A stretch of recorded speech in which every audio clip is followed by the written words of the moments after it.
Everyone, नमस्ते, सत श्री अकाल, आदाब। तो कैसे हैं आप? उम्मीद है सब लोग बेहतर और उम्दा होंगे।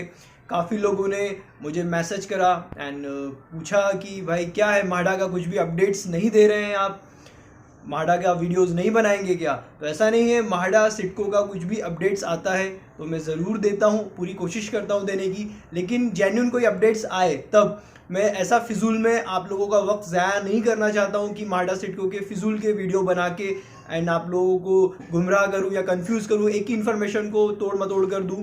तो अब अपडेट आया है न्यू, तो वो मैंने सोचा मैं आप लोगों के साथ साझा करूँ, शेयर करूँ। एंड जैसा कि बिकॉज देखा गया है कि माडा या सिडको जो भी चेंजेस लाते हैं अपनी प्रोजेक्ट की परियोजनाओं में, वो स्लो लाते हैं, धीरे धीरे। मतलब एक बार में सारी परियोजना में चेंजेस अगर उन्होंने करा भी होगा तो वो आपको एक बार में नहीं बताएंगे, थोड़ा थोड़ा करके वन मंथ के अंतराल के बीच में वो चीज़ों को चेंज करते हैं, जिससे इंसान उसके हिसाब से अपने माइंड को सेट कर ले। तो जैसा कि अभी EMD अमाउंट बढ़ने की बात हो रही है एंड कहा जा रहा है कि ये सिर्फ MIG के लिए और HIG के लिए, मतलब मिडिल इनकम ऑफ ग्रुप और हायर इनकम ऑफ ग्रुप के लिए ही बढ़ाया जाए, या फिर सभी के ऊपर भी लागू हो सकता है। 5 to 10% EMD अमाउंट में बढ़ोतरी की बात हो रही है कि 5 से 10% अमाउंट बढ़ाया जाए। बहरहाल, क्या आप भी मोटापे से परेशान हैं? हज़ारों पैसे खर्च करने के बावजूद कोई रिजल्ट नहीं मिला है? तो यूज़ करें moms made magical weight loss formula. Pure natural formula, no chemical, no steroids, 100% results. 10% HIG MIG पे बढ़ाया जाए, या हो सकता है किसी पे कुछ भी नहीं बढ़ाया जाए। बट जिस हिसाब से सिचुएशन चल रही है एंड जिस हिसाब से और भी चीज़ें ऑपरेट की जा रही हैं, उस हिसाब से पूरी गुंजाइश लग रही है मुझे कि EMD अमाउंट बढ़ जाएगा, साथ ही फ्लैट का कॉस्ट भी बढ़ेगा। मैं ये अपनी तरफ से बात कर रहा हूँ, ऐसी कोई गाइडलाइन नहीं आई है, ना ही इस तरह का कोई अपडेट्स आया है। बट सिडको ने भी अपना जो फ्लैट का कॉस्ट है वो बढ़ा दिया है। और जाहिर सी चीज़ें आप देखेंगे कि महंगाई बढ़ रहा है, खाने पीने से लेके पहनने ओढ़ने हर एक चीज़ में आप जो भी प्राइस है उसमें आप ग्रोथ देख सकते हैं। जो भी हर एक प्रोडक्ट के प्राइस है वो बढ़ चुके हैं। तो कंस्ट्रक्शन कॉस्ट भी महंगा ही पड़ रहा है, लोहा सीमेंट जितनी भी चीज़ें लगती हैं कंस्ट्रक्शन में वो सब चीज़ें महंगी हो चुकी हैं। तो जो कंस्ट्रक्शन कॉस्ट जब महंगा पड़ रहा है तो जाहिर सी चीज़ है कि भाई जो फ्लैट है उसके ऊपर भी दाम बढ़ाए ही जाएंगे, और ना बढ़े तो बेहतर होगा।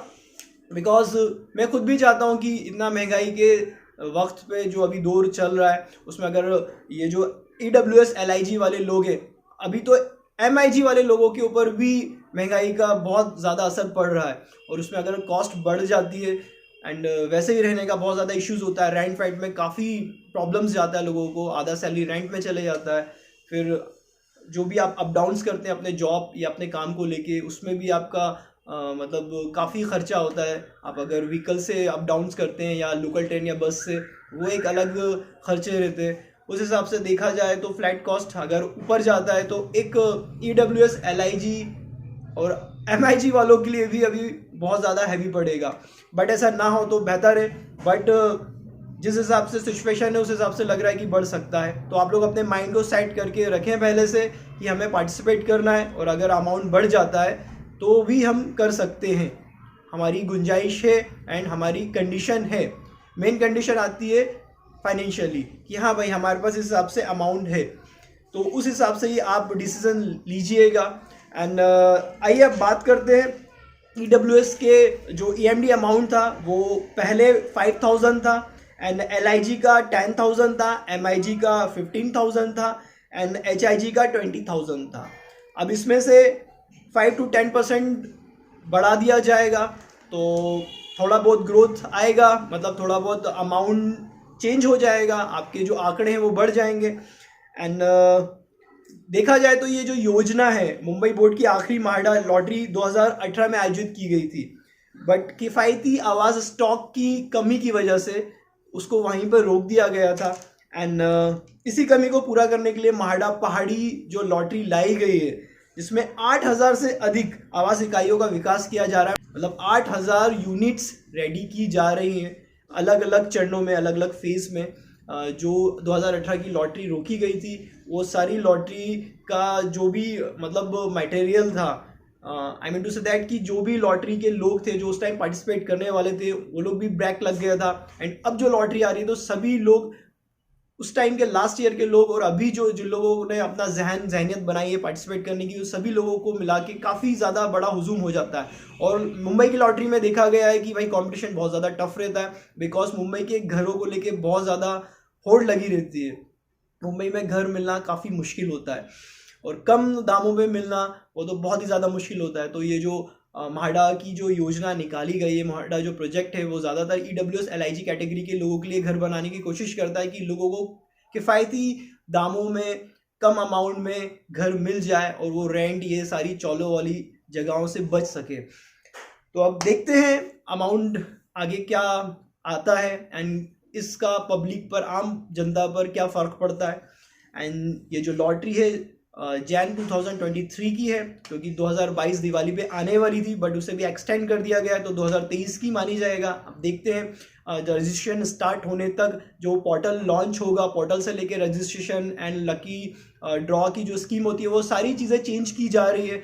एंड जो वेबसाइट है वो डिज़ाइन हो रही है, अभी डिज़ाइन नहीं हो पाई है, इस वजह से एक्सटेंड किया गया है, ऐसा अपडेट्स म्हाडा की तरफ से आया था।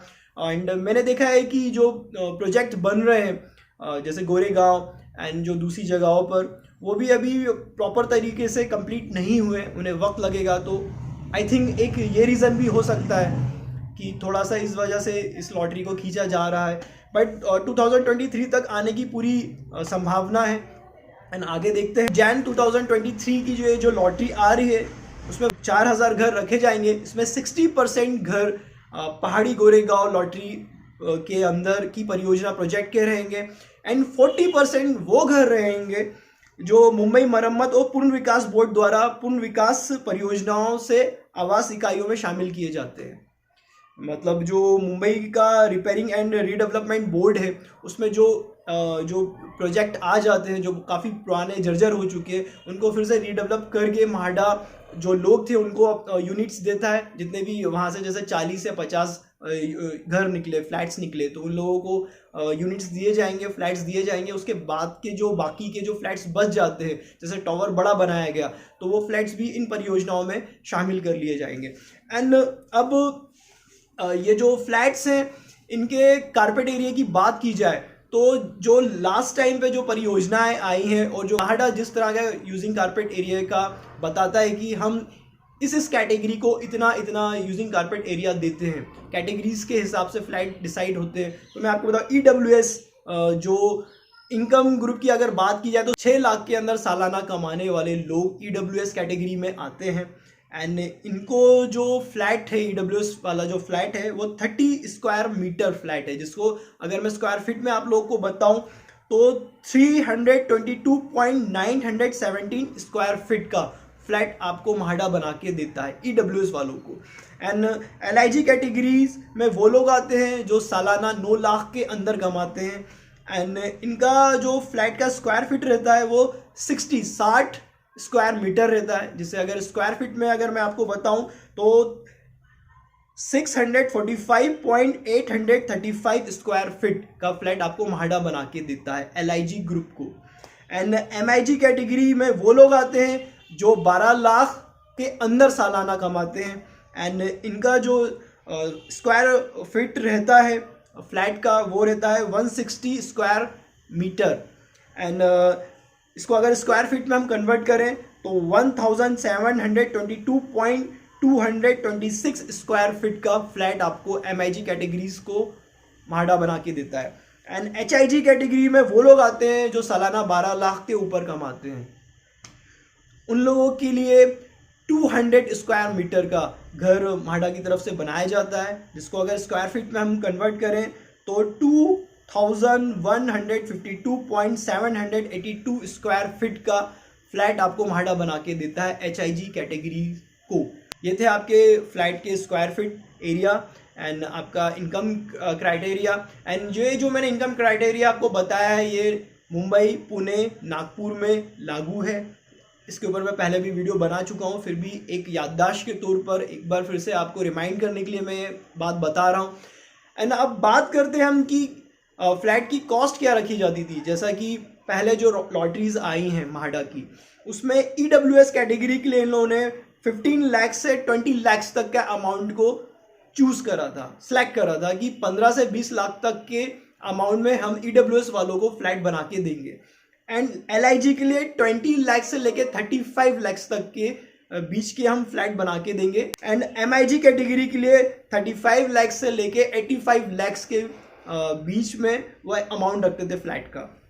एंड HIG कैटेगरी के लिए 80 लाख से लेके 5.8 CR तक हायर इनकम ऑफ ग्रुप वालों के लिए वो फ्लैट बना के देते हैं। ये काफ़ी बड़ा फ्लैट रहता है, मतलब 3 BHK 4 BHK टाइप का। एंड वैसे तो HIG जो इनकम ऑफ ग्रुप वाले लोग हैं उन्हें घर की कमी होती ही नहीं है, वो प्राइवेट में ही बहुत अच्छे अच्छे घर खरीद सकते हैं। तो ये माडा HIG के लिए भी फिर भी बनाता है, क्योंकि उन लोगों का भी, काफ़ी लोगों का ऐसा कहना आता था कि भाई LIG EWS के लिए ही ज़्यादा निकाले जाते हैं या MIG के लिए, HIG के लिए क्यों नहीं। तो परियोजना में कोशिश की जाती है कि HIG कैटेगरी के लिए भी माडा अच्छे और बेहतर फ्लैट्स बना के प्रोवाइड कर सके। तो ये थी अभी तक की अपडेट्स जो आई है माडा की तरफ से।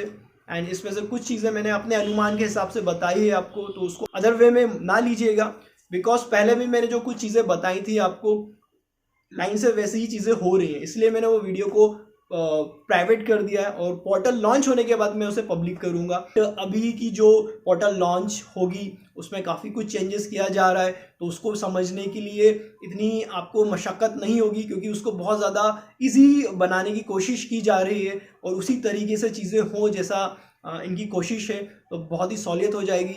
एंड अब इंतज़ार है नेक्स्ट अपडेट का। जैसे ही कुछ नई अपडेट आती है या पोर्टल लॉन्च होती है या कुछ भी चेंजेस आता है तो मैं वो भी बताऊंगा। तो प्लीज़ चैनल में बने रहें, चैनल को सब्सक्राइब करें, वीडियो को लाइक एंड शेयर ज़रूर करें। एंड जो प्राइवेट प्रॉपर्टीज़ है मैं वो भी दिखाने की कोशिश करता हूँ।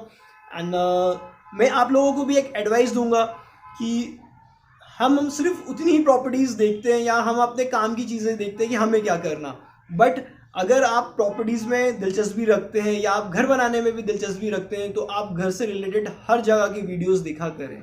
इसका बहुत फ़र्क पड़ता है एंड इससे आपका नॉलेज भी बढ़ता है कि भाई किस जगह पे किस हिसाब से घर बनाए जाते हैं, कहाँ पे किस तरह के घरों की क्या क्वालिटीज़ होती है, क्या प्राइस होता है, एंड मुंबई के अंदर, न्यू मुंबई के अंदर क्या डिफरेंस रहता है, आपको वो सारी चीज़ें समझ में आती हैं।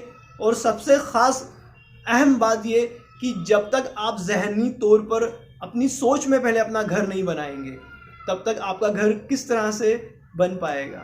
जब आप सोचेंगे कि नहीं मुझे घर लेना ही है, आप इरादा करेंगे, तो आपके रास्ते आसान होते चले जाएंगे। बोलते ना बड़ी सोच का बड़ा जादू, आप जैसा सोचते हैं वैसा आपका नसीब परवरदिगार लिख देते हैं।